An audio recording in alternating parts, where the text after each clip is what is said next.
Maravilha. Bom, fala, gente. Dizer quem está aí online, tem 7 pessoas aparentemente. Estou aqui também acompanhando. Boa tarde a todos. Eu sou César Cavalcante. Eu sou Head de Design da Orb Lab, um laboratório de inovação e serviço.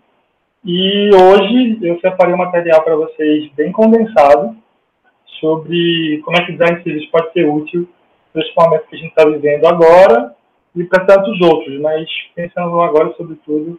Então eu vou falar com vocês um pouco sobre o que é design de serviço, para onde vai esse assunto, como é que isso toca campos cases para falar com vocês, e espero mostrar para vocês uma visão do todo sobre esse assunto, e aí que vocês saiam daqui bem instigados na ação. Eu tenho um MBA em Branding, com foco em inovação, e sempre eu importei um livro de Design de Serviço e de Design Thinking há muito tempo atrás, esse assunto não se debatia, e sobre como o Design de Serviço...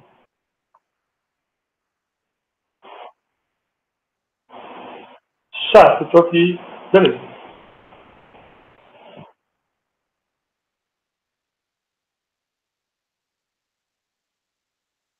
Aqui, gente, vamos recomeçar. Então, boa tarde, pessoal. Estou vendo aqui o chat ao vivo. Quem quiser amanhã, inclusive, pergunta, dá um toque aí. Eu sou César Cavalcante, eu sou Head de Design da Orb Lab. A Orb Lab é um laboratório de inovação e serviço. Hoje a gente, inclusive, fica sediado dentro do Porto Digital, a gente fica no Porto Mídia. E, bem, eu vou falar com vocês um pouco hoje sobre como o design pode ter uma lente do mundo complexo que a gente está vivendo, sobretudo agora, e como vocês podem usar isso no negócio de vocês, seja um negócio que está no digital já, ou que ainda está tentando se transformar para essa nova realidade que a gente tem vivido, né? Enfim, formalmente eu sou designer de formação, venho buscando há muito tempo entender como é que o design pode ser relevante para organizações e sociedades de forma mais estratégica, né? Então, há um bom tempo atrás, eu fui importar livros sobre esse assunto, não se tinha muito debate sobre isso aqui, e eu comprei lá fora alguns livros sobre design thinking, design de serviço, e depois disso eu fui entendendo como eu poderia, como designer, me posicionar como solucionador de problemas, né? Então, eu fui fazer um MBA em São Paulo, um MBA em Branding. Esse MBA é um MBA focado em gestão de marcas com foco em inovação. Design era o core desse MBA, né? Era bem importante esse assunto lá. E desde então, eu venho atuando no mercado. A Orb existe há cerca mais ou menos de 8 anos. A gente começou em São Paulo, em Recife, depois abriu o Rio, passamos um tempo com a operação múltipla, assim, e depois separamos os sócios e eu fiquei em Recife atuando com a Orb. A gente já teve programa na CBN, já participamos de bastante papos sobre inovação urbana também, sobretudo, enfim. Bem amplo o escopo de atuação da gente com o design. A Orb é um laboratório, como eu estava dizendo. O que a gente faz, em geral, é atuar em torno de problemas que tendem a ser complexos. Vou falar um pouco sobre isso hoje, inclusive. E o que a gente faz, no mais, é gerar espaço para inovação. O espaço não é só o espaço físico, é o espaço para o erro, é realmente se comportar como um laboratório, colocando o nosso cliente a cabeça que ele precisa experimentar de fato para conseguir levar ideias para esse mundo real que a gente tanto quer, né? Hoje atuamos com diversos clientes diferentes. A gente já fez projetos Prefeitura, Sebrae, Governo do Estado, estamos fazendo um projeto agora. Atuamos com iniciativas junto à Ares, do projeto Recife 500 anos. Atendemos startups. Enfim, nosso escopo de atuação é bem amplo e ele mistura muito essa questão de marca como um modelo de gestão e uma questão de design como uma lente, né, para resolver esses problemas. Então, basicamente, a gente não separa tanto, inclusive, o design de serviço do branding, que é uma coisa que sempre foi muito presente na minha vida de estudo. Então, para a gente, brand e design de serviço, eles têm muito a ver, onde a gente vai trabalhar sobre promessas, sobre cultura, e outro vai trabalhar mais sobre entrega, sobre experiência. Então, isso para mim tem muita conexão. E a gente vem fazendo isso nessas empresas que estão aí embaixo. Tá?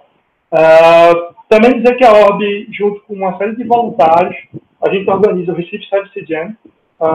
Acontece desde 2015, se eu não estou enganado. O Recife Service Jam está na sua quarta edição. Esse ano, infelizmente, não aconteceu por causa do Covid, né, e a gente cancelou o evento até então. E é um evento que, para quem gosta do assunto de design de serviço, é um evento vivencial. Eu gosto de falar que a Jam é uma festa, e no final de semana a gente vai trabalhar junto essa visão do design de serviço. E é bem divertido, todo mundo que vai fala muito bem, e eu particularmente gosto muito desse evento. Todo ano, normalmente, entre fevereiro e março, acontece. Então, se conectem também com a gente para participar. Eu começo a falar com vocês agora um pouco sobre mundo complexo. Eu acho que todo mundo está cansado de ouvir, mas assim, é importante que a gente faça esse começo, né, sempre todo mundo com a mesma base de conversa. E isso, sobretudo, vai dizer porque design é importante nesse mundo complexo. Primeiro, para falar de mundo complexo, a gente tem que falar do mundo pós-Covid, né? O mundo de hoje, né, então, já é um mundo pós-Covid, e o mundo que vai vir em seguida, que é uma fase de transição que a gente vai ter para novas realidades, né? O mundo já era complexo antes disso, muito antes disso. E isso só jogou na cara da gente como as coisas são imprevisíveis e como nossos planos eles podem ser desfeitos com um sopro, sabe? E eu trago para vocês exemplos simples aí.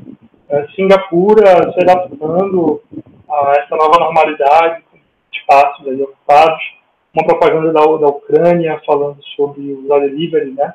Com Napoleão aí, com a máscara. E um conceito de design para praias da Itália.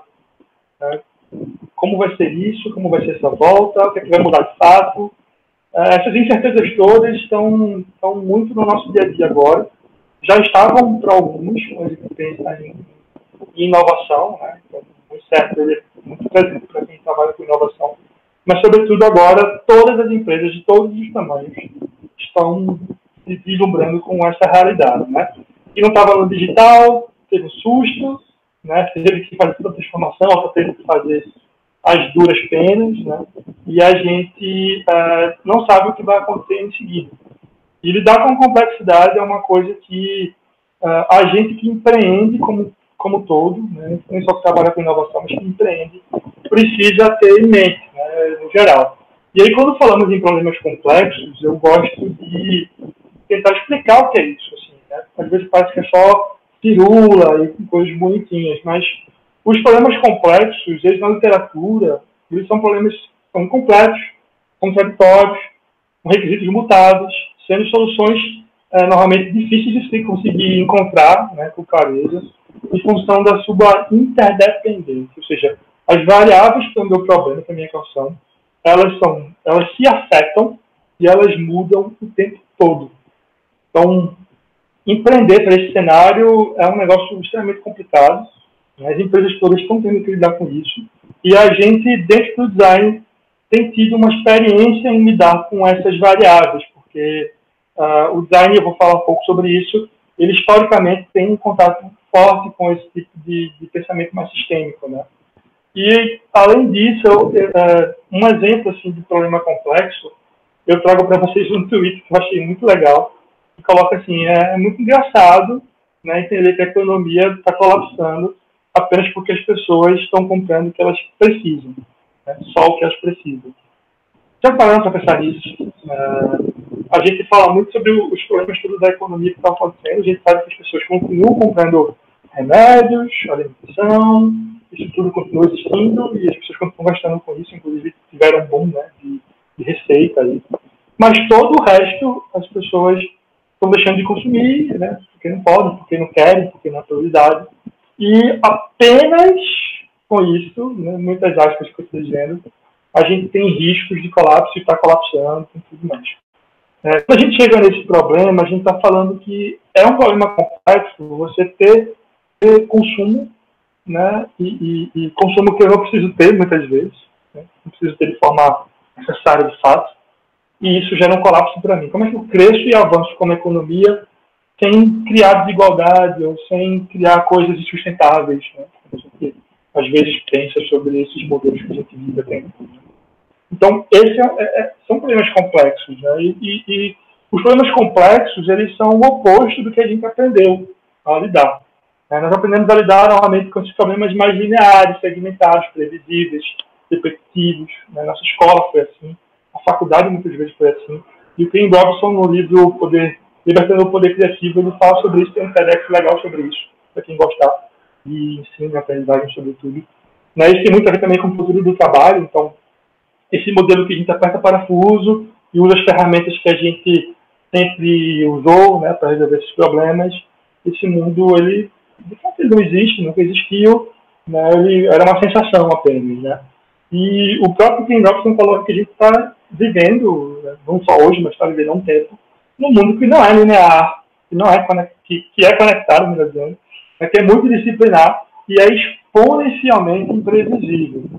Né? E aí, alguns falam do mundo VUCA, de volátil e outras coisas, né?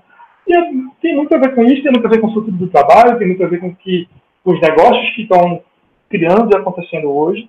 Mas, no geral, eu gosto muito desses diagramas do Paul Barra, que eles trazem essa lógica, né, de um mundo que tinha centralidades maiores, grandes centralidades, e que está cada vez mais partindo para uma economia distribuída, né, empresas que estão falando muito mais de ecossistema e tudo mais. E a gente, quando pensa em design, a gente pensa muito nessa lógica de evolução. Né? Um design mais voltado para uma economia centralizada, linear e previsível, é o design mais ligado àquela coisa da fábrica, do produto. Né? E o design de serviço, que é o tema da nossa conversa, ele vem muito se conectando a esses sistemas distribuídos de valor. Né? E aí é muito mais complexo nesse sentido, porque são interconexões, né, que estão ali acontecendo. E aí eu também gosto de entender algumas coisas nesse sentido de pós-pandemia, acho que é uma pauta que a gente está pensando muito agora, e a gente vê uma série de critérios e fatores que estão mudando, e o próprio futuro das coisas, que é um Instagram bem legal, inclusive recomendo, ele coloca, né, estamos saindo de um modelo de valor financeiro para um modelo de valor mais concedido às pessoas, para que dinheiro é a única moeda que a gente pode ter, né? Um modelo organizacional hierárquico para comunidades, um modelo de crescimento linear para exponencial, um pouco do que eu já falei, né? Um modelo centralizado para distribuído, um modelo que sai de bens para um modelo de valor de ideias, né? Um modelo individual para um modelo de rede, enfim. Esses novos paradigmas todos, eles estão aguçando cada vez mais a complexidade, né? E aí a gente vê alguns modelos de exponencialização, né? Pensando inclusive na moda da transformação digital, uma moda necessária até, né? E a gente vê que, no geral, eu não vou entrar no mérito desses modelos, tem outros inclusive, né? No geral, esses modelos eles estão querendo atuar em cima das novas economias, né? E aí, sem dúvida, buscando alavancar ativos, buscando criar comunidades, buscando criar soluções exponenciais. Aí, esse aí é o ambiente das startups, inclusive, que a gente tanto escuta e tanto conhece. E isso mostra que a gente está com uma economia mudando como um todo. Né? Então, a gente realmente está saindo de uma economia, inclusive, não só baseada em serviços, mas indo para uma economia baseada cada vez mais em experiências. Né? Uma economia baseada nessa coisa da experiência, que é uma pauta tão presente, na experiência do usuário, a experiência do colaborador, criar experiências, né? Gerar, né, o valor intangível como um grande ponto. Né? E o design ele vem acompanhando todo esse processo. Ao mesmo tempo, eu fico me perguntando, nesse cenário, será que tudo precisa ser uma startup? Né? A gente conversa muito com várias empresas de vários tamanhos sobre os problemas que elas têm, e me parece que a gente também entrou numa lógica onde todo modelo de negócio ele precisa ser uma startup, senão ele vai quebrar, ele vai falir, ele não vai existir. Será que a nossa padaria da esquina ela vai ser uma startup? Será que esses modelos distribuídos eles têm que ser todos startups? Né? Me parece que o próprio conceito de startup a gente precisa ter um cuidado de como aplicá-lo. Né? Eu não vou entrar no mérito dos vários conceitos que todo mundo pode ter um ou outro um pouco diferente, mas o princípio de ser uma startup, no sentido de sempre começar com um modelo de negócio que ele não está, né, consolidado, você vai buscar consolidá-lo. Eu acho que quase todo negócio hoje está buscando ser uma startup porque está recomeçando. tendo que repensar. Mas me incomoda muito quando olho para esse cenário de evolução da gente e o cenário das transformações digitais que a gente busca passar, onde toda solução para a empresa, inclusive empresas grandes, tudo passa por criar uma startup. Será que tudo tem que virar uma startup? Será que todo problema que eu tenho, ele precisa virar uma startup? Será que eu vou ter pessoas que vão estar conectadas a essas minhas iniciativas como startups?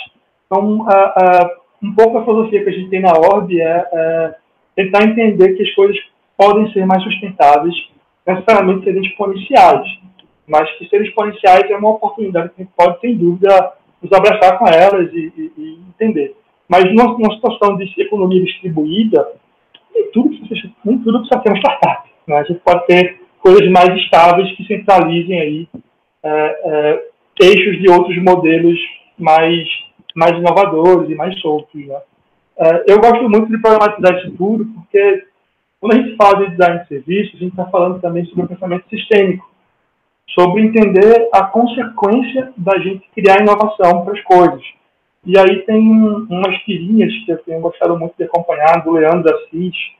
Sigam no Instagram, vale muito a pena. E o Leandro, ele traz aí uma provocação social, né? Sobre, ele inclusive usa aí como exemplo um CEO de uma companhia chamada Apis. E ele coloca aí toda uma problematização, falando, a gente está salvando vidas, eu estou aqui na minha live, né, falando sobre minha proposta de valor, e, estou combinando com uma blogueira para fazer uma parceria, para fazer uma publi no seu blog, e enquanto isso a gente vê os funcionários, que não são funcionários, são parceiros, que estão aí buscando essa comida, né, esse mercado e tal, e encarando a rua, e a gente sabe que isso hoje é necessário, né? Isso é um serviço essencial, inclusive, para o que a gente está vivendo hoje. E a família do cara fica preocupada, né? E, enfim, com tudo isso, a mãe do cara e tal, enquanto a blogueira está colocando aí, temos que cuidar de nós e dos nossos amigos, né? Receber em casa aqui as comidas e tal, mas cuidar de quem, como, que, né? Quem está nesse cuidado, quem não está, que nível de estrutura existe para esse outro, né? Para o empregador, enfim. Então, a gente tem que entender, quando cria serviços, que existem fatores que vão muito além de uma interface. E me incomoda muito, eu ressalto, que a gente vem numa estrutura de UX, né, User Experience, de produtos digitais, modelos escaláveis, mas pouco realmente se pensa no sistema, né? E o sistema, gente, não é só uma questão ideológica, social, qualquer coisa assim. É uma questão chamada sustentabilidade, né? E isso tem a ver com quanto que a gente se sustenta como modelo a longo prazo, né? Então, entender esse ecossistema, né, entender como equilibrar esse ecossistema é papel do designer de serviços, é papel de quem trabalha com serviços e não só com interfaces, né? Então, essa é uma provocação que eu queria abrir com ela, entendendo como tudo é tão complexo, né? Em parte, eu tenho plena consciência de que isso gera uma renda para o cara, que é bacana, né? Ao mesmo tempo, isso ajuda os negócios a acontecerem e ajuda quem está em casa a ficar em casa. Mas entende como isso é um problema complexo, que envolve outros fatores, envolve outros riscos, outras consequências. Então é por isso que lidar com um problema complexo é um troço difícil, né? E aí, quando a gente fala em economia de experiência, a gente tem que pensar um pouquinho mais no que é a experiência de fato, né? Eu gosto sempre de usar essa imagem, porque, para mim, quando pensamos em serviço, muitas vezes a gente pensa muito nisso, né? No café, num ambiente onde tem alguém literalmente me servindo ali, né, com a bandeja. E eu sempre gosto, em palestra, de perguntar para as pessoas, né? Assim, não vai dar para ver os comentários de vocês, é mais difícil, mas se quiser pode comentar que eu vou que eu falei aqui. Mas será que a experiência de cada uma aí é igual? Será que o gosto do café para cada uma é o mesmo? Será que a qualidade percebida ou o que essa pessoa diria sobre esse café para uma outra pessoa é a mesma coisa? Né? Experiência é um troço que é individual, assim, acho que muitas pessoas esquecem disso, né? E a gente tem o costume de falar que a gente desenha e projeta experiências. E, poxa, não, a gente não desenha experiências, a gente desenha proposições de experiências. A gente desenha interfaces, processos, histórias que a gente vai atuar, performar, mostrar, implantar. E as pessoas vão interagir com isso e vão trazer suas expectativas, suas necessidades. E elas vão ter uma experiência única com essa minha proposição de experiência. E aí, esse assunto é um assunto muito longo, mas entendo psicologia cognitiva, em design emocional, em questões sociais, em questões de teorias sociais sobre a interação humana, do Goffman, e outras coisas que, para quem gosta, vale a pena descer um pouco mais de entender. Né? A gente pode, inclusive, sentir o sabor do café diferente, simplesmente por estar num dia diferente. Se um grupo de amigos está comemorando uma promoção, vai ter uma experiência que vai ser tocada por isso. Se uma pessoa está esperando uma namorada para acabar o namoro, vai ter uma outra experiência. E olha que legal, assim, é muito interessante. Como o próprio garçom também tem essa experiência, e essas experiências vão se afetar. O serviço é uma coisa co-criada, né? Uma coisa que está sendo feita ali em tempo real. Né? E aquilo ali vai se afetar, uma afeta a outra. Como organização, eu preciso tentar desenhar proposições de experiências bacanas e antever esses possíveis gaps que eu vou ter de experiências das pessoas que vão vir com expectativas e eu vou entregar alguma coisa para elas. Então, é como se fosse um vídeo realmente craquelado, dá para ver aí. É como se cada café fosse um café único para cada um. Né? Então, é muito doido. Né? E aí eu fico até pensando em café ainda, eu gosto de pensar, às vezes você está tomando um café, ouvindo uma música, trabalhando, mas começou a chover, e entrou uma outra música, e eu já começo a ler esse ambiente e essa experiência de um jeito completamente diferente. Né? E eu vou usar muitos exemplos que não são só exemplos de interação com tela, porque a experiência não está só na tela. A tela que eu estou mexendo no celular, ela está nesse contexto. E projetar design de serviço significa entender de contextos, e não só de pessoas de usuário que vão interagir com telas e botões. Isso também é algo muito importante. Outro pensador que eu acho bacana é o Aldo Dumbledore, e ele coloca, né, naturalmente está acontecendo na sua cabeça, mas por que deveria significar que não é verdadeiro? Se a gente sente, aquilo tem um efeito muito forte sobre nossa percepção, e a gente muda o modo como percebe o valor, muda o modo como age, inclusive, dentro do espaço através de tudo isso. Podemos entender que a experiência é a percepção compreendida. Logo, percepção é um ponto fundamental para que a gente gere boas experiências. E aí, percepção, a gente tem o prazer de andar no analógico, de andar no manual, melhor dizendo. Né?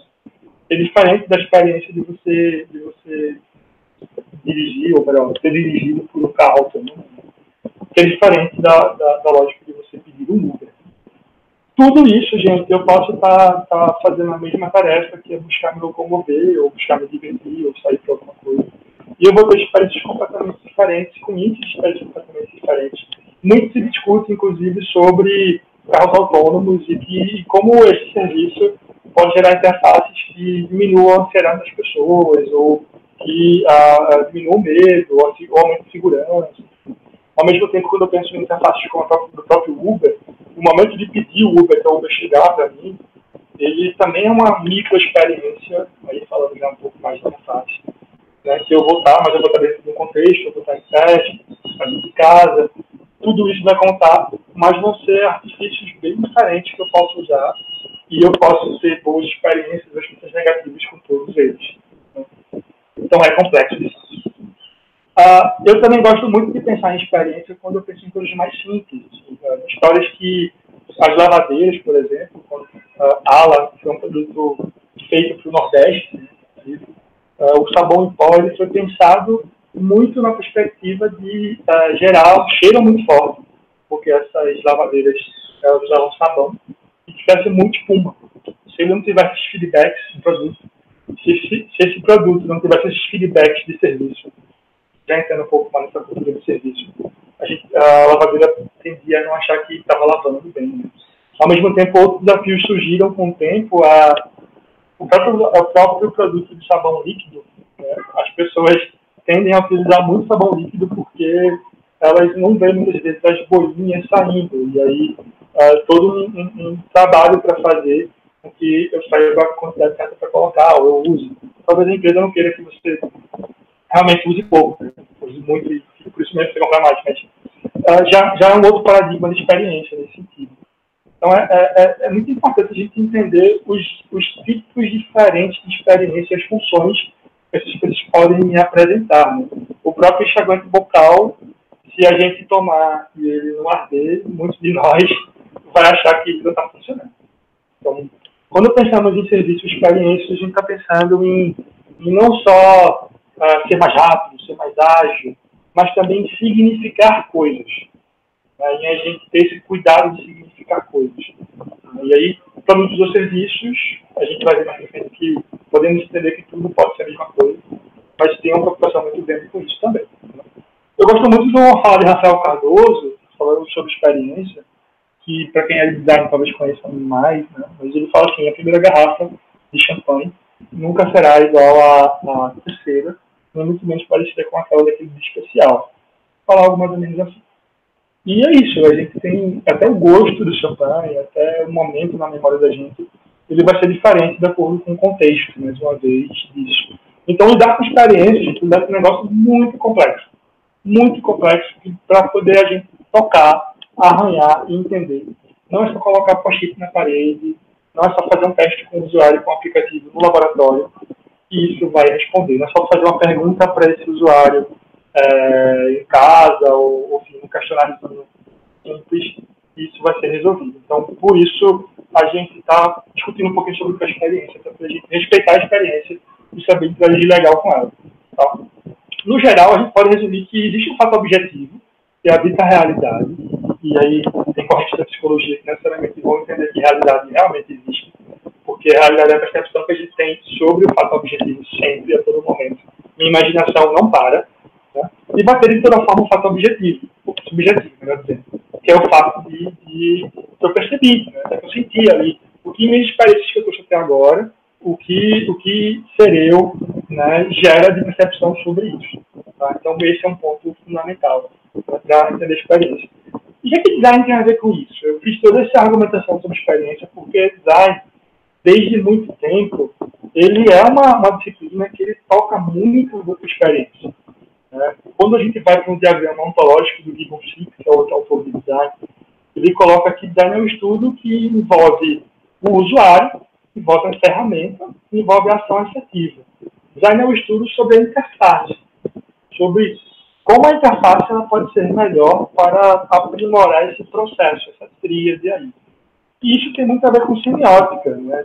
Quem estuda e gosta tem muito a ver com semiótica, signo, significante, significado, né? A lógica das coisas terem sentido e poder ter vários sentidos diferentes ao mesmo tempo. E aí, entrando mais um pouquinho em design, quando a gente fala sobre coisas, sobre tudo, a gente pode entrar um pouquinho no design emocional para entender como o design vai lidar com essas experiências.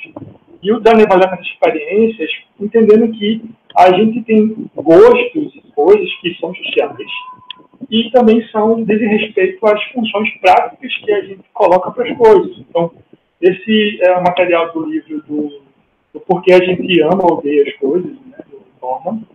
E ele traz aqui 3 chaleirinhos como exemplo. Uma chaleirinha, ele fala que é nada eficiente, que é a da direita.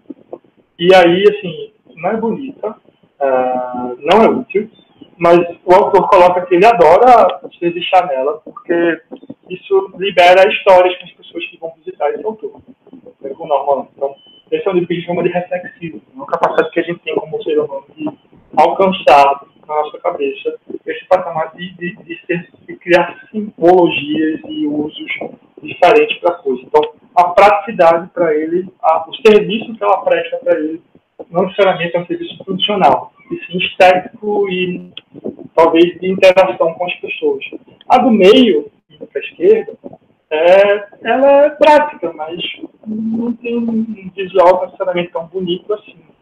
Né? Mas ela funciona, isso diz muito a nosso eixo de pensamento comportamental.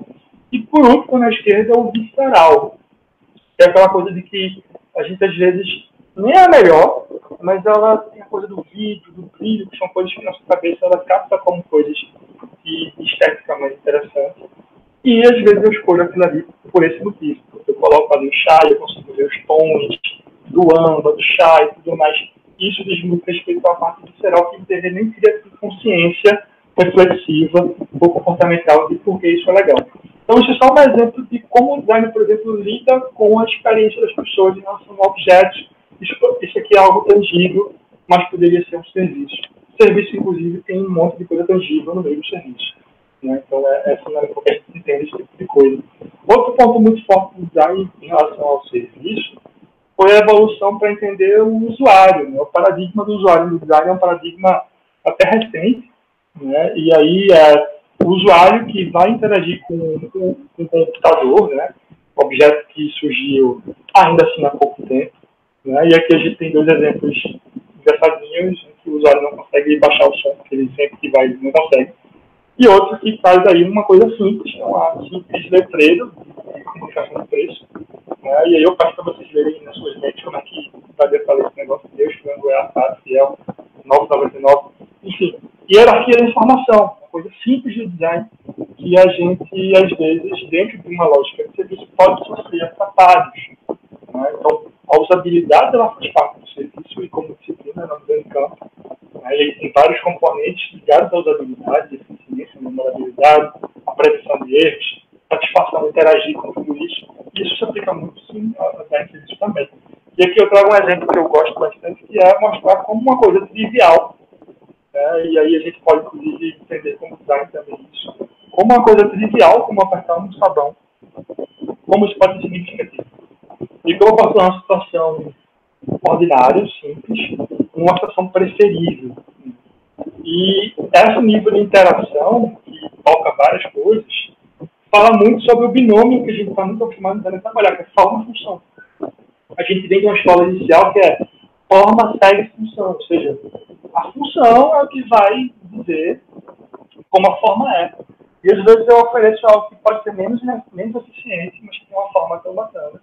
As pessoas preferem aquilo, porque o modo de julgar a eficiência naquele momento está em suspense. Né? São detalhes, são besteiras. Então isso é muito bacana, entender que mesmo as coisas simples podem ter funções. E entender que um objeto ou interface ou uma interação, eu não tenho só função, eu vou ter funções. Então, a forma, ela acaba sendo uma função também desse objeto. Sendo muito técnico, mas é um modo de a gente conseguir dialogar no sentido do design de fato. Né? Então, a gente entender que o objeto ele pode ter uma função que é prazer, por exemplo. Prazer pode ser uma função, e a forma pode ser o jeito de eu seguir isso. Né? Enfim, avançando um pouco mais no próprio tempo, né? Desde 1992, o Richard Gutman começa a trabalhar e dialogar muito com o design aplicado a serviços. Né? Entre outras coisas de design, ele inclusive traz o título de Wicked Problems in Design Thinking, problemas complexos de design thinking, e traz design de serviço como um ponto para desenhar processos, ter um pensamento mais holístico, foco nas pessoas, pensamento holístico, inclusive, tem a ver com pensamento mais sistêmico. Né? E isso vai em frente. Em 2005 a gente tem School, 2004 e 2005 Escola de Design Thinking para na School em Stanford. E a gente começa a surgir aí na Alemanha, na Holanda, algumas redes de design de serviço. Um pouco antes, algumas consultorias começam a surgir, a Livework é uma delas, na Europa, né? Livework, Live and Work, tá? Para quem quiser depois buscar. E, nesse momento, o design tal do design thinking, então, tanto o Esteves em modos, quanto em modos, surge muito forte, né? E o design thinking, no fim das contas, eu gosto de exemplificar com um videozinho que todo mundo que trabalha com design usa, que é dizer que tem um projeto e tem a experiência do usuário.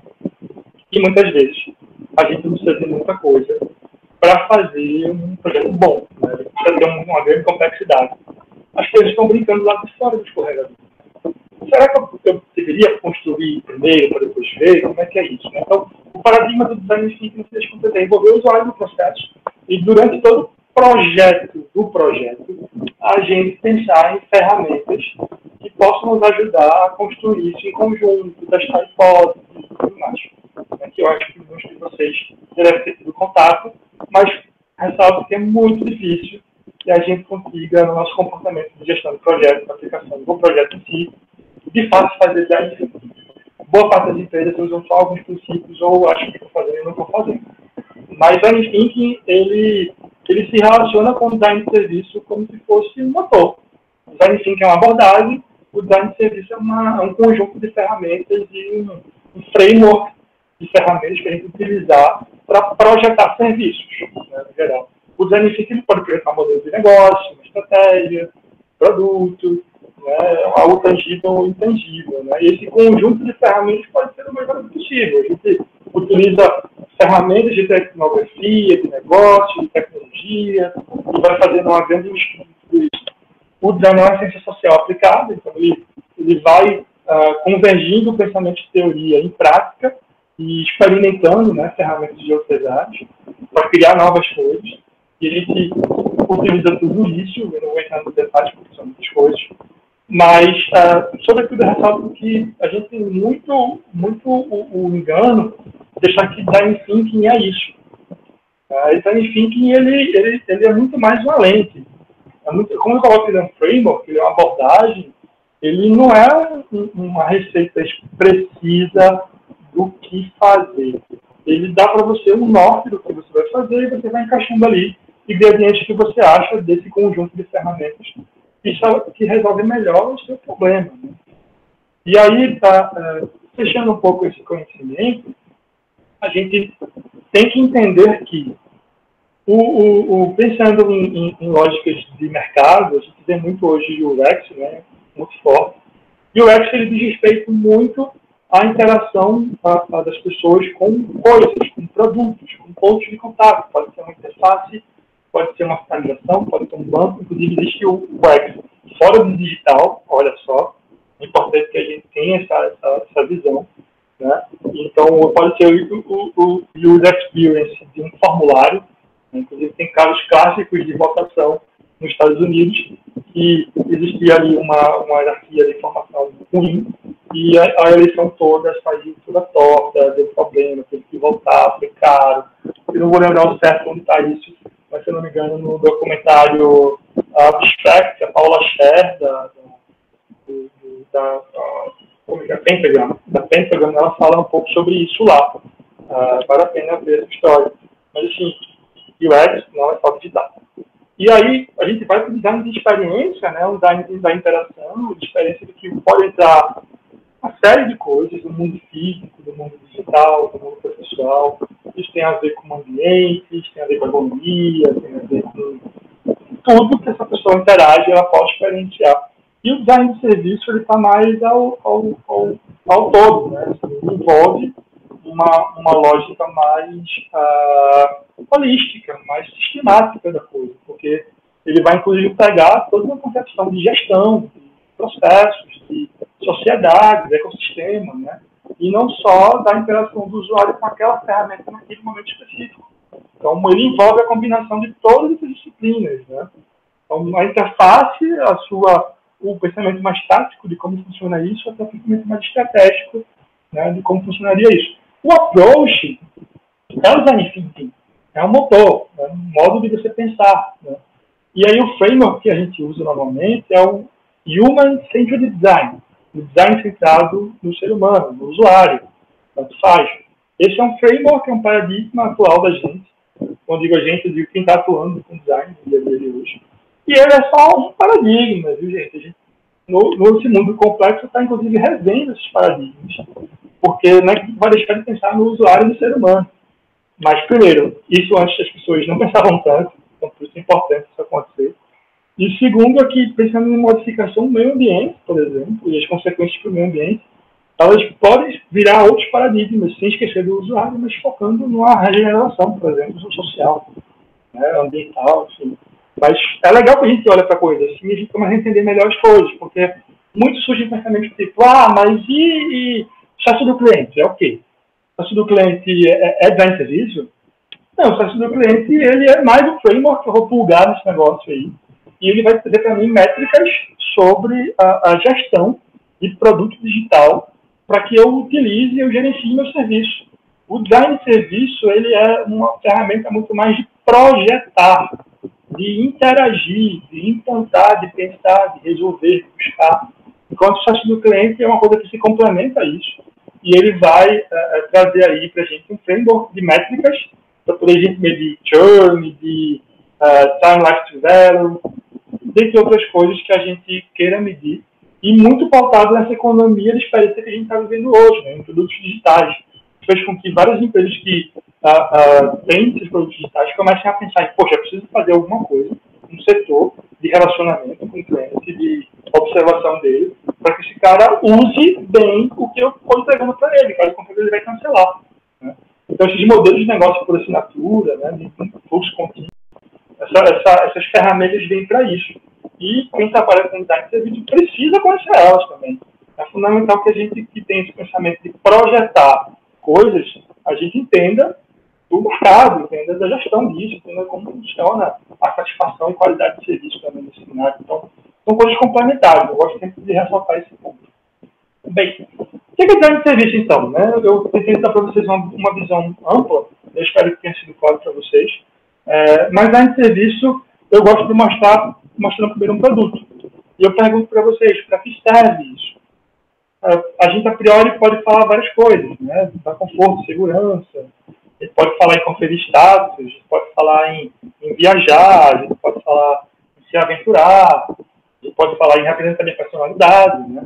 Mas, muitas vezes, não surge a primeira função locomoção, porque locomoção eu poderia fazer de outro jeito, até usando Uber, quem sabe, não sei, um carro barato. Mas eu preciso ter outros serviços que aquilo ali me presta. Então, a gente, quando pensa em serviços, a gente não está pensando só em serviços públicos. A gente também está pensando em experiências com produtos. Então, por exemplo, Charles e a Ray Ames foram dois designers, conhecidos inclusive pelaquela cadeirinha clássica deles, e eles, para a IBM, projetaram uma feira. Mas eles não projetaram só uma feira no sentido de arquitetura, design de interiores da feira. Eles projetaram a narrativa da feira. Onde as pessoas iam interagir com cada coisa, em que momento, qual era o tipo de contato, qual a dimensão. E isso a gente pode considerar como um dos primeiros projetos, talvez, de design de serviço oficiais, assim. E necessariamente esse nome foi recente. Ao mesmo tempo, indo no que a gente tem conversado de complexidade, a gente vê um movimento do mercado que boa parte das empresas, que você não gerisse a experiência do consumidor, e por isso ficou tão popular, né? Isso explodiu no marketing, acesso do cliente e outras coisas mais. As pessoas declararam que duas interações negativas, né, com uma empresa, com uma marca, elas não iam mais usar. Quase metade das pessoas. Então, isso acendeu o olho, né, acendeu o farol, meu Deus do céu, como é que é isso? Então, não é só mais falar bem de mim, não é só mais falar que eu salvo o planeta, que eu sou legal. Não, tem que ter entrega. A gente sai de uma era baseada em promessa e vai para cada vez mais uma era baseada em entrega. Entrega de experiência e tudo mais.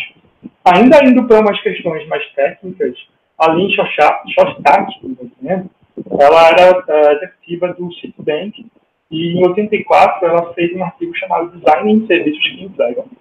E ela trouxe um conceito que tem um pouco a ver com o mapeamento de processos, né? Mas ia um pouco além, porque trazia a visão do usuário, trazia o para fora, trazia a experiência do usuário como uma lógica de planta baixa de serviço. Então, essa lógica de processos, mais do ponto de vista do usuário, começou a se popularizar mais, isso ficou com mais importância. Né? E aí, assim, outros artigos que foram surgindo, inclusive no próprio marketing, um deles evoluindo para uma nova lógica dominante, que traz que produtos podem ser serviços. Então, a gente está acostumado com uma lógica de troca de grana, do grana que dá o produto.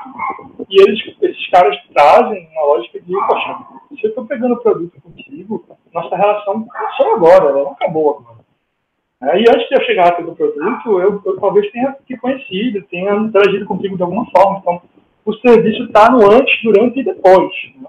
Nossa relação acaba de começar, então é um artigo muito bom sobre isso. E aí, Tucker, que é um cara holandês, ele traz uma lógica que é a mais forte no design. Vou fazer um pouquinho de administração, marketing, agora um pouco de design. No design, a gente tinha muita lógica da sustentabilidade. E aí, tanto na gente como na engenharia de produção, surgiu essa lógica do PSS, que é o Sistema de Produto e Serviço em português, onde você pode ter um produto puro, que pode ser tipo uma coxinha, ou você pode ter outras gradações até chegar no serviço puro. Então, por exemplo, eu posso ter um PSS, um Sistema de Produto e Serviço orientado a produto, ou seja, um aplicativo, o smartphone, né? Cada aplicativo que eu baixo e presta um novo serviço. Existe produto, que é a materialidade do celular, mas existem vários serviços ali que eu posso ativar ou sim, utilizar. E isso aí tudo é de um eixo muito à esquerda ainda, mais voltado para produtos mais tangíveis, ou seja, coisas mais... O valor da coxa está no seu produto. Sem o celular, eu não consigo acessar isso. Sem a coxinha, eu não passo fome, eu não como, enfim, não adianta. E aí eu vou indo para o outro lado, quando eu tenho um valor mais pautado em serviços intangíveis. E aí eu tenho, por exemplo, orientado a uso, serviço puro, o orientado a resultado. Então, são só exemplos, por exemplo, a PSS orientada a uso, eu não tenho bicicleta, a empresa tem ali o bem, e ela está me alugando, me cedendo para eu utilizar. Existe uma lógica de produto, mas tem um serviço, que o produto não é meu, assim como a coxinha e o smartphone, mas existe ali um serviço que me habilita a usar aquilo ali. Já orientado ao uso, a gente já vai para uma coisa mais abstrata, ou seja, eu peço, chega em casa a comida. Isso é orientado a resultado. Eu estou utilizando um transporte aéreo, um Uber, me leva de um canto para outro, orientado a resultado. E o serviço puro, é o serviço que a gente está mais acostumado talvez a pensar, assim, né? Que é um banco, um passador de cachorros e tal. Mas mesmo no banco, perceba que você tem sempre ali tangíveis que vão ali ajudar a entregar esse valor, né? Seja o ponto de contato aplicativo, que tem todo o diferencial nisso, o cartão, né? E por aí vai. Então, os serviços são jornada de interações, são jeitos da gente acessar um valor, e aí a gente vai ter uma jornada, que vai passar por várias interações com várias coisas, desde a hora que eu penso em consumir alguma coisa, até a hora que eu vou me satisfazer depois daquele serviço ser executado. Então, quando eu penso em viajar, eu não broto no hotel, eu não broto no país, eu vou fazer pesquisa, eu vou pensar nos blogs, eu vou... Todo um componente aí de pré-serviço que a gente chama, tem muito a ver com marketing, inclusive, mas que pode ter a ver não só com marketing, mas com entrega de serviço de marketing. Ou seja, eu vou dar para tu, sei lá, uma pulseira que vai te ajudar a correr. Né? E essa pulseirinha o aplicativo ligado a ela de graça, e tu vai conhecer meu sapato, por causa disso, isso é Nike, né? E aí, através disso, nesse pré-serviço, tu vai me comprar meu sapato. Tu pode comprar meu sapato. Então, é importante entender que serviços são jornadas, porque quando eu chego no hotel, por exemplo, eu posso estar tendo um problema no meu táxi e eu descontar isso no meu hotel. Então, eu tenho que pensar em toda essa complexidade quando eu penso que o cara não vai blocar no seu aplicativo, não vai baixar o aplicativo do nada, né? Nem só vai baixar porque eles viram publicidade. E não é só isso, tem todo o contexto que eu posso projetar e pensar, enfim. Então, essa é a parte bacana. Então, quando pensamos nisso, a gente pensa em 3 pontos. O pré-serviço, é tudo que rola antes dele utilizar, o serviço que é ele utilizando e o pós-serviço, que pode ser um relacionamento a longo prazo, que pode ser um programa de fidelidade, que pode ser qualidade, que pode ser outra pessoa interagindo com esse material, enfim. A gente sempre baseia o estudo de serviço nas 3 camadas de momentos. Né? E para entender essa lógica toda, a gente sempre utiliza a lógica de pontos de contato. Os pontos de contato são coisas que estão ligadas ali entre o usuário, que tem um objetivo a realizar, eu quero informação para a minha viagem, e a organização que está disposta a oferecer alguma coisa. Então, através desse contato de eu quero uma coisa, para me dar essa coisa, eu vou ter normalmente aí um ponto de contato, que pode ser uma pessoa, pode ser uma interface, pode ser qualquer coisa. E aí o legal é que esse ponto de contato, tipo o teu site, ou tua loja, tua embalagem, ele pode ter funções diferentes ao longo da jornada de serviço. Isso também é uma coisa legal de se entender. Às vezes, uma caneta de um restaurante, que o garçom usa, ela tem uma função muito mais especial do que para um outro negócio. Vamos dizer que tu está entrando num restaurante japonês, chinês, sei lá. E aí, quando tu chega, o garçom ele pega uma caneta de pena, ele anota o nome da tua mesa, teu nome, tua família, nos ideogramas deles lá. Esse momento foi um ritual de serviço, uma coisa específica, que tornou tudo isso mais especial. E se ele fizesse isso com a BIC, não seria a mesma coisa. Então, o ponto de contato ele tem uma função para cada um. E o serviço vai estar nesse detalhe, vai estar realmente nesses pequenos detalhes, bem como uma interação que começa no digital, ela pode ir para uma materialidade ou para outro sentido, a partir de uma estratégia bem feita. Né? Então, ao longo de uma jornada, eu vou ter uma macro interação, que pode ser por um canal de vendas online, canal de vendas offline, mobile e tal. E eu vou ter micro interações dentro dessa macro interação, que são os pontos de contato, que podem ser a música, a interface do caixa, a fila, o cheiro, tudo isso é micro-interação, e a gente pode observar quais são as mais importantes e como a gente vai lidar com elas, né? Então, esse é um grande ponto. Então, quando a gente pensa em design de serviço, a gente está pensando em observar essas interações, observar esses pontos de contato, esses processos, tudo isso, o sistema está no entorno disso, e pensar como isso pode ser melhor, né? E isso que diferencia o design de serviço do UX, porque o UX ele vai pensar no ponto de contato especificamente e vai aprofundar bastante nele.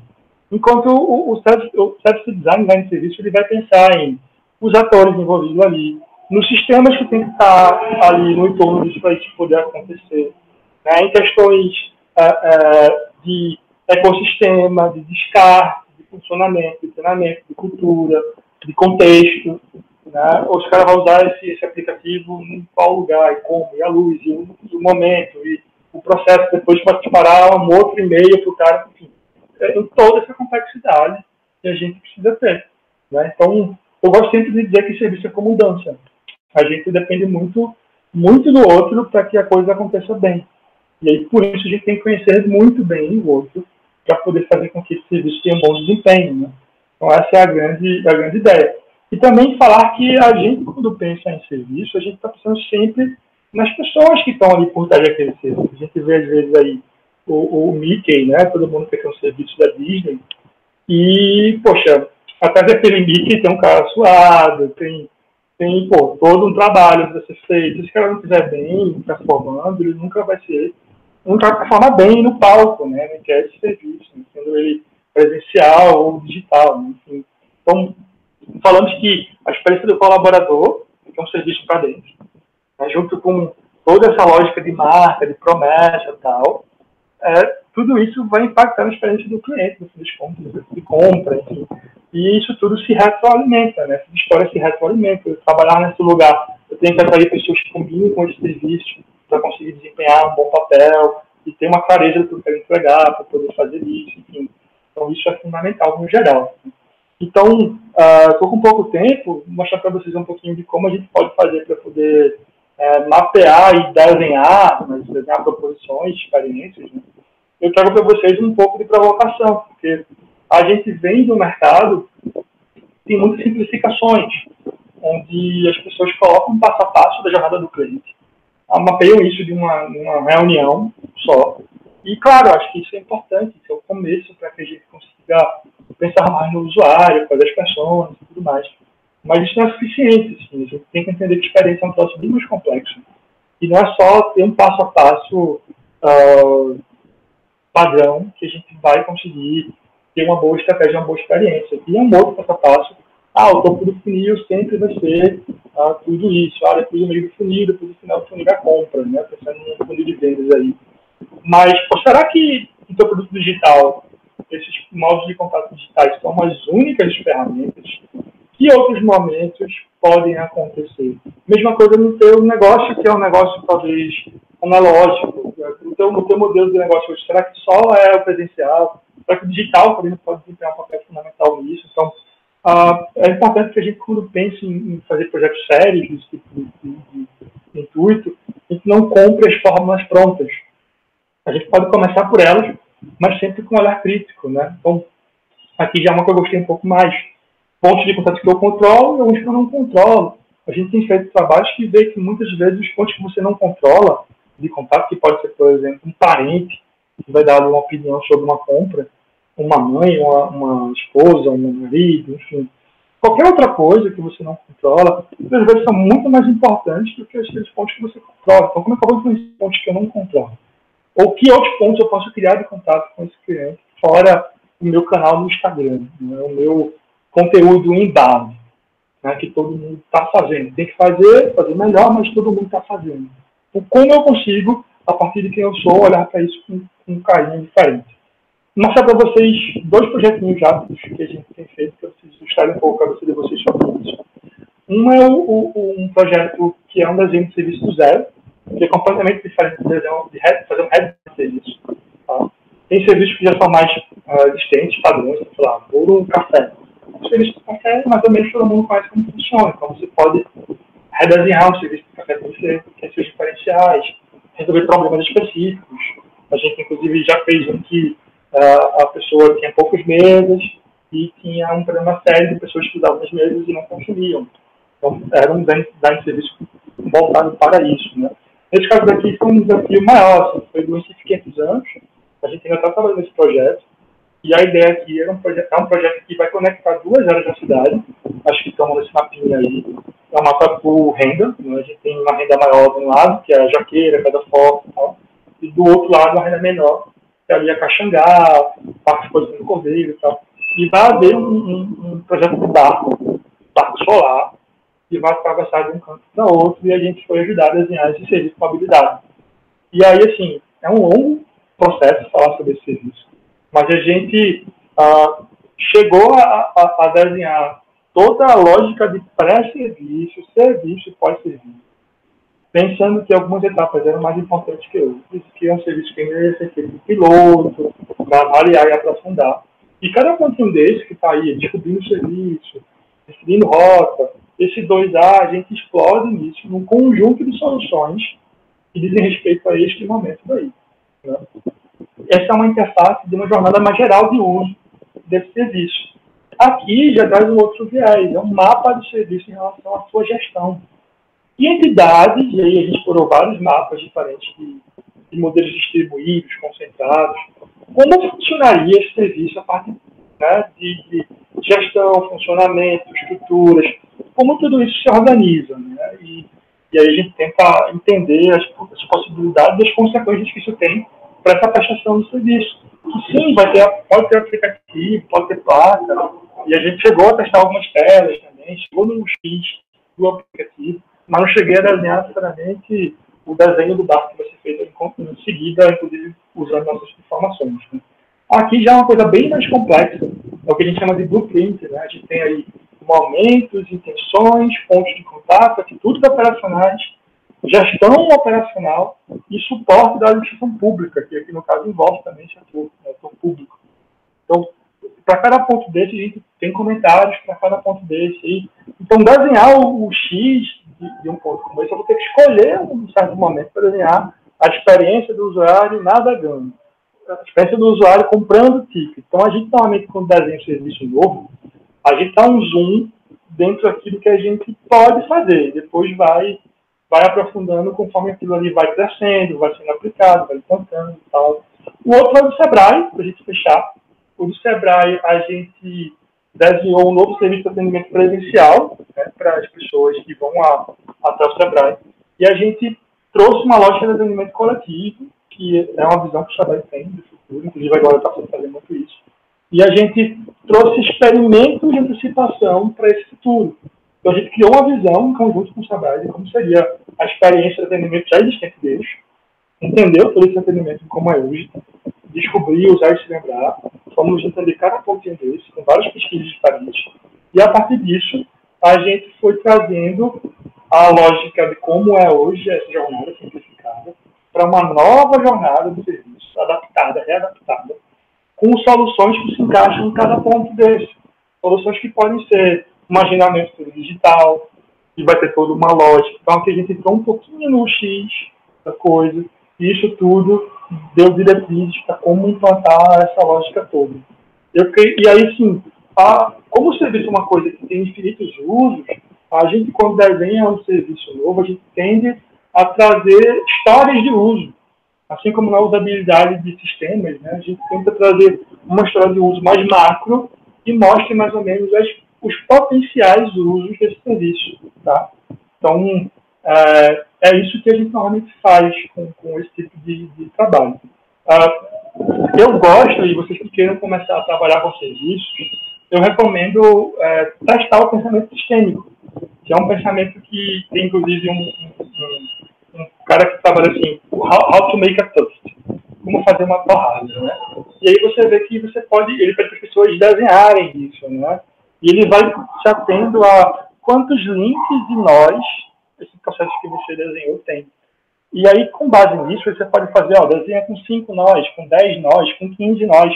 E você vai ver que a experiência do usuário, a jornada do usuário, ela pode ser muito mais profunda do que você imagina, né? Então, escolher o nível de zoom que você vai dar é fundamental no processo de design de serviço, né, também. Então, é um bom exercício. Tentem pensar o usuário que utiliza vocês com 10 passos, com 20 passos, com 3 passos, para vocês entenderem um pouco mais sobre como funciona tudo isso. No geral, o processo de design de serviço, ele vai beber muito no design thinking. Então, as fases são descobrir, idealizar, testar e implantar. Vou passando rapidinho, porque nosso tempo é curto, mas nós utilizamos muito pesquisa qualitativa, mais do que quant, mas também fazemos quant, é óbvio. E a quant ela vai nos dar mais certeza sobre as coisas, mas a qual vai dar muito insight. Entendemos quem são os atores principais. A gente vai, com base nisso, entender, inclusive, a diferença de personas de design para personas de marketing. A persona de design é muito mais ligada a perfil de uso, né, e não só dados psicográficos de comportamento de consumo. Então, a gente tem uma lógica, às vezes, as pessoas diferentes de marketing podem ser a mesma pessoa de uso. Por exemplo, heavy user, um cara que usa com muita profundidade um serviço ou uma interface. É um cara que pode ter diversos casos desses casos. A gente pode entender um ou outro dependendo do tipo de trabalho que a gente vai fazer, né? Mas, sobretudo, a gente utiliza muitos extremos. Como eu falei para vocês, o serviço é um negócio que é infinito em relação às possibilidades que eu posso ter de experiência. Para poder fazer um desenho, a gente tem que ter um parâmetro. Então, a gente utiliza os perfis mais extremos. Quando quer uma opinião, a gente vai para o perfil médio. E quando a gente quer entender insight, a gente vai para o cara que usa de um jeito o extremo de um lado e o extremo do outro lado. O cara quer ser baseado no cinema. Ou um cara que odeia cinema e vê Netflix em casa. Então, esses caras podem dar insight. Então, a partir disso, e aqui eu trouxe para vocês algumas provocações, é pensar nesses perfis e nos objetivos que esses perfis têm para realizar. Muitas vezes a pessoa de design é ligada a objetivos a realizar. E a partir desses perfis, vocês aprofundam. Aí, alguns exemplos, sei lá, uma academia de ginástica, né? Tem um cara que quer ficar monstro, tem um cara que quer pagar barato, são todos objetivos a realizar. A partir disso, eu posso ter alguns extremos. Eu tenho um cara que trabalha lá quase, que mora lá quase, ou uma mulher que tem talvez algum medo de sofrer assédio. E aí eu vou pensando em perfis e vou focando naqueles que podem mais contribuir para a minha primeira insight. Tá? Então, a partir disso, eu vou pensando e vou preenchendo, né, aquele mapinha de empatia para começar a pensar no usuário. Né? E aí aqui eu escolhi o cara que fala de mapa de empatia.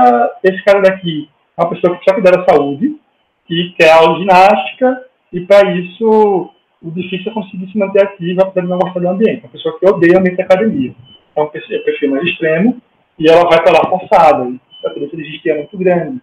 Então, se eu conseguir fazer a academia ser boa para ela, eu vou ter insights bons para todo mundo, porque meu nível de esforço vai ser razoável, entendeu? Então, a partir desse perfil, a gente pode aprofundar, a gente deve ir para campo, não dá para fazer isso só com questionário. A gente tem que conversar com as pessoas, tem que observar o serviço funcionando, a falar com quem está na operação, quem está ali prestando esse serviço, observar registro de chamadas, se for uma coisa online, a conversa que já existem, log, tudo isso é fundamental para que a gente consiga identificar quais são os pontos mais críticos desse serviço. Por exemplo, aqui eu tenho uma comanda que vê o número nela, é super complicado, é uma besteira, mas aquilo pode estar gerando uma bagunça na minha operação, o povo gritando qual é a comanda, marcando o comando errada, marcando o que eu comprei no lugar errado, enfim. Então, tudo isso é fundamental para a gente ver os detalhes da coisa. E aí eu monto a minha jornadazinha. A minha jornada que vai ter ali como ele se sente em cada ponto desse. A partir disso, eu vou identificando que pontos são pontos mais críticos desse perfil. Então, um ponto crítico é a primeira visita. A pessoa já não gosta do ambiente. Como é que eu faço com que essa pessoa que não gosta do ambiente, ela que está ali na sede, vendo os equipamentos, e está interagindo com a recepcionista e tal, e está com receio sobre se ela não vai ser bom, não vai ser legal, como eu consigo criar soluções para esse momento daqui, né? Ou para o momento do pós, que seria depois que eu estou matriculado, estou utilizando. Então, esse insight, ele não serve só para esta pessoa, esse perfil, e sim para vários outros. Então, a partir disso, eu vou idealizando, eu vou escolhendo o momento chave, vou co-criando, vou envolvendo as pessoas, é fundamental envolver. Na co-criação, a gente não envolve só os extremos, a gente envolve normalmente a pessoa mais média, porque as ideias são para todo mundo. Então, a gente vai ideando essas ideias em conjunto, e aí as ideias podem ser coisas simples, né? Essa aqui muitos talvez conheçam, muita sarcinha. Então, na hora de colocar a senha, o bichinho fechou, ele torna aquilo mais gostoso, mais bacana. Ou pode ser uma outra coisa. Então, aqui eu trouxe para vocês várias ideias. Então, primeiro encontro, eu vou ter ali uma apresentação, eu vou ter uma ficha de planos mais bem desenhada, eu vou ter uma pulseirinha de integração para novos membros, eu vou ter um programa de integração. Enfim, eu posso pensar em várias coisas, preferencialmente envolvendo as pessoas do processo para ter essas ideias. E a partir disso eu vou selecionando aquilo que tem mais valor, aquilo que é mais bacana para todo mundo. E eu vou pensando, né, essas ideias todas, elas podem ser pontos de contato novos, elas podem ser redesenhar pontos de contato existentes, elas podem ser coisas que reverberem uma nova oferta de serviço, ou que reverberem uma nova ação da equipe, um novo procedimento de escrita de atendimento, ou qualquer coisa assim. Então, do serviço, eu tiro isso para o X e para o processo. E a partir disso, aqui, por exemplo, a gente estava brincando e pensando, vou fazer uma ficha de plano mais legal, e trago isso aí de forma mais bacana para essa pessoa ter esse primeiro contato, e vou trazer uma pulseirinha de integração, que seria um modo dela ser melhor acolhida, de repente, e tal. Só que ideia é ideia, né? Eu preciso testar tudo isso. Então, a gente, para fazer isso, a gente constrói protótipos, e a gente vai verificando e refinando, né? E o protótipo, ele ainda é pesquisa. É um modo de você não ter que explicar para o cara a sua ideia, você mandar ele interagir com ela, né? Então, a gente faz isso de diversos jeitos diferentes, inclusive pegando cada ponto do serviço que é mais delicado e pensando que tangíveis estão aqui ao redor, que processos estão aqui ao redor. E a gente vai fazer testes com isso. Vai refinando, pode misturar coisas reais com coisas falsas, pode fazer isso com planta, com mockup, que você já bem conhece, imagina, com storyboard, né, com um monte de coisa assim. E por último, implantar. E o implantar nosso, ele tem dois caminhos. Uma é das diretrizes. Aqui, aquele café que eu tinha falado para vocês, que a gente fez um processo de takeaway para eles. Então, o cara podia adiantar pelo aplicativo do pedido, ou ter uma mesinha de casa empresarial, né? Então, as pessoas, como tem pouco espaço, eu poderia pegar para comer na minha sala, que era uma sala de cima, né? E ter um takeaway bem, café da manhã, assim, bem chamativo, embalagens bacanas e tal. E fizemos uma outra ideia que era ambiente cambiante, né? Uma estrutura móvel, que poderia mexer para grupos que querem fazer reunião, mudar, sentar, enfim. Eu poderia fazer uma reserva através da interface ou não. Enfim. Então, a gente traz essas diretrizes de implantação, e aí vocês veem que aqui vai envolver outros profissionais, que podem, inclusive, gerenciar no processo de serviço. Arquitetos, agora de mídia, agora de, enfim, o gerente da empresa, um consultor financeiro. É um processo que é mais estratégico, tático, então a gente ajuda isso a implantar com outros recursos. O mais bacana é entender que nem tudo vai se resolver só com post, nem tudo vai se resolver só com aplicativo. Isso é algo fundamental, né?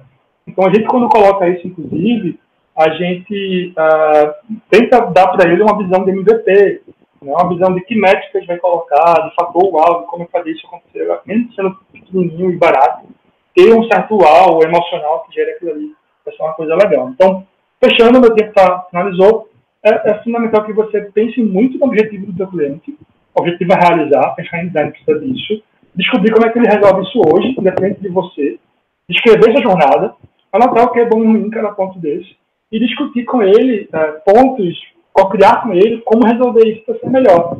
Testar, verificar, retestar e pensar como gerar um MVP disso. Quem quiser tirar um print dessa tela, é um passo a passo muito simplificado, mas que é o básico para que você pense mais no sistema do seu problema e não só no seu aplicativo, ou seu post, ou sua solução pontual ali, né? É mais um sistema, tá? É isso, comunicar que a gente tem um Canvas que está à disposição aí no emergência.orbilario.com. É um Canvas que faz parte de um guia completo de emergência, e esse Canvas tem como você transformar seu produto em serviço, reforço de serviço no produto, pensando nesse momento agora do Covid. Então, acessem, está gratuito e aberto. Então, muito obrigado ao Porto Digital pelo espaço.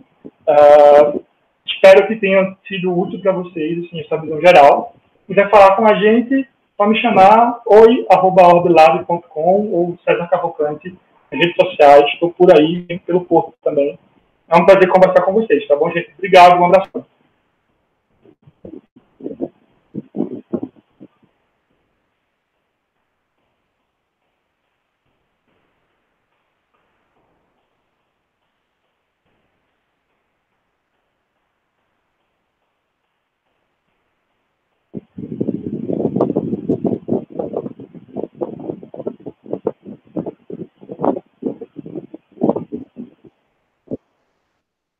Oi,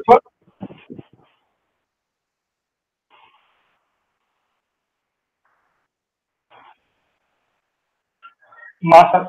Eu consigo esse vídeo, eu consigo acesso a esse vídeo depois, se baixar. Pronto, beleza, eu baixo lá então. Foi claro para vocês aí? Foi legal? Que bom, valeu, velho. Obrigado pelo espaço aí.